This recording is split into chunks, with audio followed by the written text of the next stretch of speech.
Hi again. Welcome back to my channel. My name is Kate. Today's video, I'm going to be talking about something that's really very dear to me and something that I'm really very excited to be able to share at this point in my journey, which is learning how to be okay being alone.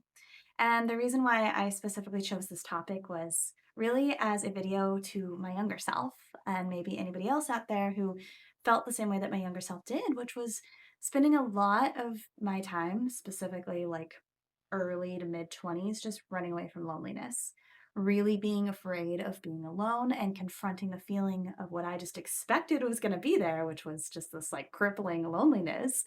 And as a result of that, I spent tons of time just running myself into exhaustion, filling up my schedule and calendar with lots of activities and socialization, never really taking time to just be with myself, and spent many years in a relationship that really wasn't very fulfilling or gratifying or made me feel particularly good.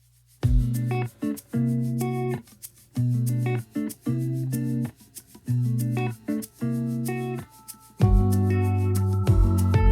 before we dive into all that, we can really get the vibes right. It's a whole look over here at Light Within. What do you think? Does it suit the vibes? Back to the topic. So the whole point of the reason why I felt very passionate about sharing this topic was because I can really reflect back now on all of the merits of learning how to be alone. And so in today's video, I want to dive into, really what I've gained through this practice of being able to show up for myself and hold space for myself. I want to reframe the word alone because I feel like, even when we say the word like, oh, I'm just gonna be alone, like there's just so much emotional charge to that. And it really doesn't have to be that way. And I want to share about how learning how to be alone has actually opened up this entire other avenue of allowing myself to feel the full spectrum of my feelings. Because when we fear feeling certain feelings, it'll actually stop us from taking certain action in our life. So I really hope by the end of this video, you feel so much more confident and empowered about really making your time with yourself rather than it being, I'm alone, seeing it more through the lens of deepening your relationship with you, which is your most important relationship. So the first thing that I want to share with you is that there is absolutely nothing to fear about your alone time. And the more that you can start to see this as true and really begin to savor these moments of spending time with yourself, it then reframes the whole relationship of being with other people, where rather than it being like a necessity of like, oh man, I just need to be around people in order to feel good, having people around just becomes an added bonus. And when that's true, you start having more tact and you have better discernment about who you choose to spend your time with. Because I think a lot of times when we're younger and we just desperately feel like we need to be around other people, you'll pretty much take whoever helps you to not feel alone, even if it's people that maybe aren't a good influence for you, maybe even if it's people that you don't resonate with that much. And it creates an environment in which we form really deep attachments to people in our life because we're so afraid to be alone. So for me personally, like I said, I spent like almost a decade of my life, I think it was about 9 years of my life, in a like fairly toxic relationship. And I've also, had many different like iterations of friends and things like that too, who were just people that I could call at any given night to hang out with. So I didn't have to spend time with myself because again, it was like running away from this feeling of like just that I associated with loneliness, which was going to be this like deep, dark, like scary place, right? So when you can start to reframe that there's nothing to fear being alone, and that actually that's where all of your power is, and actually that's where you get to learn these valuable things about yourself that are so essential for your growth. I'll get into that a little bit later. But when you can really start to understand that there's nothing to fear, then you won't avoid being alone. And as a result of that, you'll have better judgments and you will value yourself more. It becomes, I would rather spend time by myself than to surround myself with people who aren't serving my well being or people who aren't on the same trajectory as I am. And also just understand that as you're on this spiritual personal growth healing journey, your vibration raises, and not everybody in your life is going to be a fit. And you have to let a lot of people go. During COVID, it was a very polarizing topic, and I'm sure many of you watching this have experienced this too, where it really divided people, families, lots of relationships were kind of put through the washing machine and lots of separation, friend groups as well. And in the last 2 years, I've had to let go of a lot of people because my views on everything were not the same as pretty much the majority of people that I surrounded myself with. And had I still been afraid to be alone, I probably would have been more willing to acquiesce to their viewpoints or maybe diminish my viewpoints or pretend like I felt the same way as they did so that I could just maintain these relationships. So when we're afraid to be alone, it really comes at a cost. It comes at a cost of sacrificing what is sometimes what is actually authentic to us and true to us.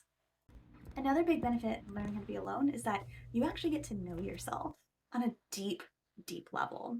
So, in the last 2 years, again, I'm in retrospect so grateful that I slowly but surely started tapering off many of my close friendships to where I ended up spending a considerable amount more time alone than I ever have.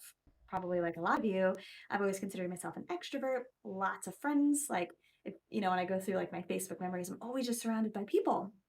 But this was in part due to my constant need to be around people and fear of being by myself. And so in the last 2 years, I've really learned how to hold space for myself in times when things were hard and challenging. Because I think when we're younger, at least in my experience, it was just so easy to have people to turn to be like, oh God, I'm going through this thing. Like, help me navigate my emotional worlds. But that becomes less available and accessible to us as we get older. Of course, everyone moves on with their life, takes on responsibilities and things. But prior to this whole experience of kind of being forced to spend time by myself, I didn't actually know how to hold space for my own feelings. And I think that that is a very, very valuable and necessary life skill. I also went from being the type of person who was so much of an external processor. These things kind of go hand in hand where I would be struggling with something and I would just pick up the phone and call someone and be like, help me figure this out. But there's so much more power in taking that back because also when we feel the need to just always include everybody in our inner landscape, that also means that we don't trust our own discernment, right? And that we value other people's opinions more than our own.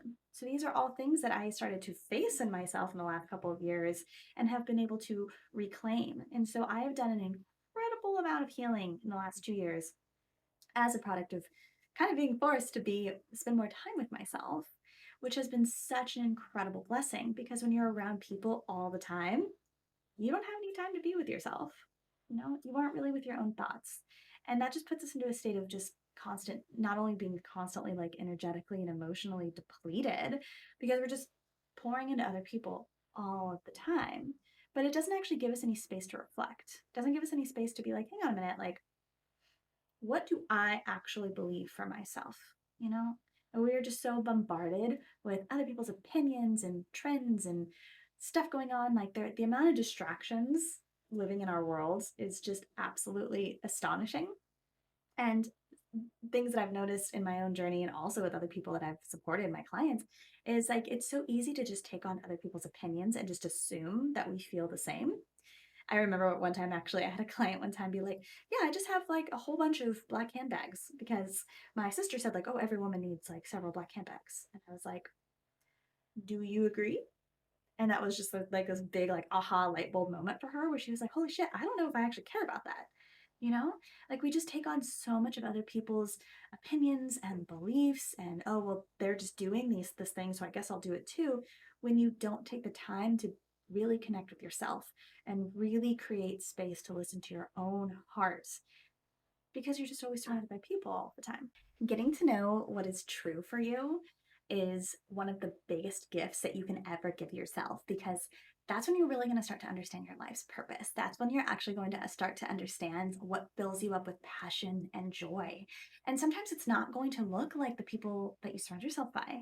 Like, again, as you're growing, evolving, and doing the inner work and reflecting and healing, you're going to start unlocking and activating new parts of you that you don't have access to when you're just always fueling other people, right? And like going along with what they want to go along with. And something that I always come back to that I remember sharing this with a friend of mine who was really struggling with this. And she said in these moments of feeling like anxiety about being alone, she'll always come back to this. And one thing I said to her was, you have everything you need when you're with yourself. And it's so true.